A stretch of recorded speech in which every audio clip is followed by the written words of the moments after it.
In his past life, when the Buddha was still practicing the Bodhisattva path, he had a very profound vow of compassion and salvation. He saw people in the world suffering from very serious mental illness, as if it were a widespread epidemic. Everyone had it, the only difference was in severity or mildness. Treating mental illness is as difficult as treating physical pain.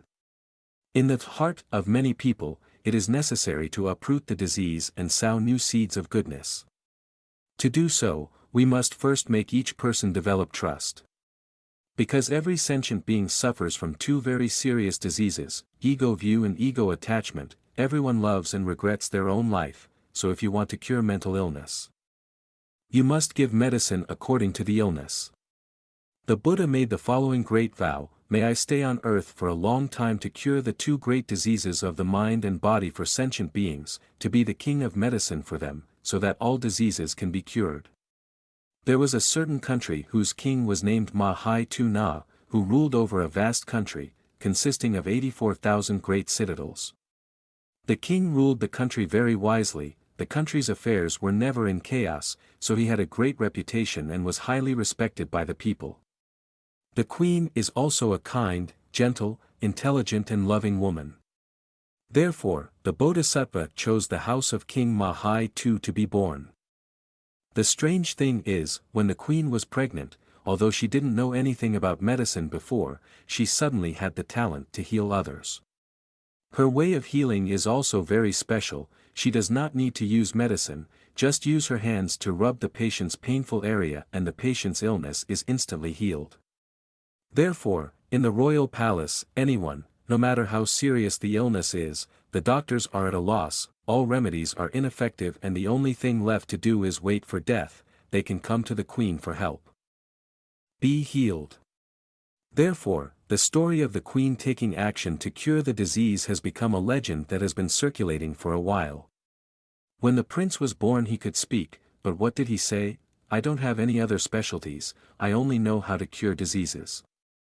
Whoever is sick, please come here quickly, I will cure you. After saying this, the prince became like all the other children, not knowing what to say anymore. The gods and demons in the world also secretly spread this news, giving instructions to people in their dreams, saying that the king had just given birth to a great physician king, and anyone who was sick could come and ask for treatment. When a doctor finishes examining a patient, he must give medicine. Only the king of great doctors does not force people to take medicine.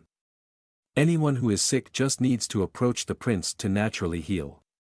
As long as the prince's finger touches him, the blind can see, the deaf can hear, and the lame can walk.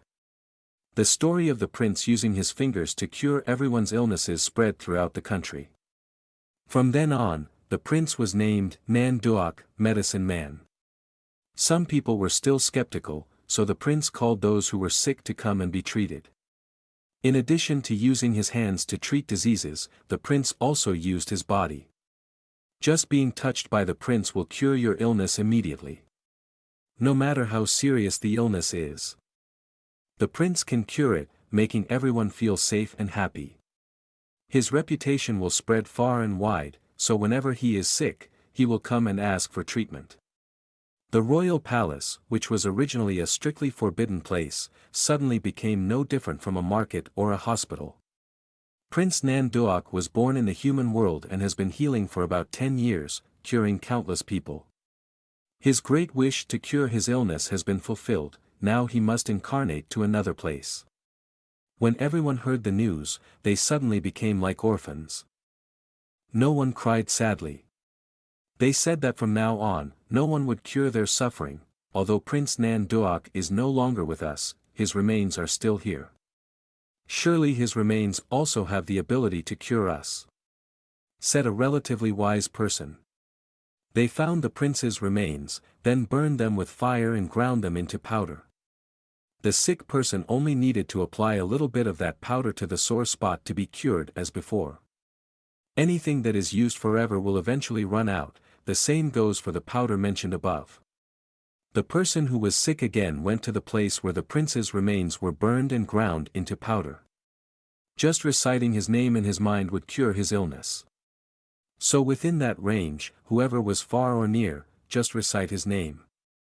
He is cured of his illness. Prince Nan Duok has now attained enlightenment, and is the great physician King Shakyamuni Buddha.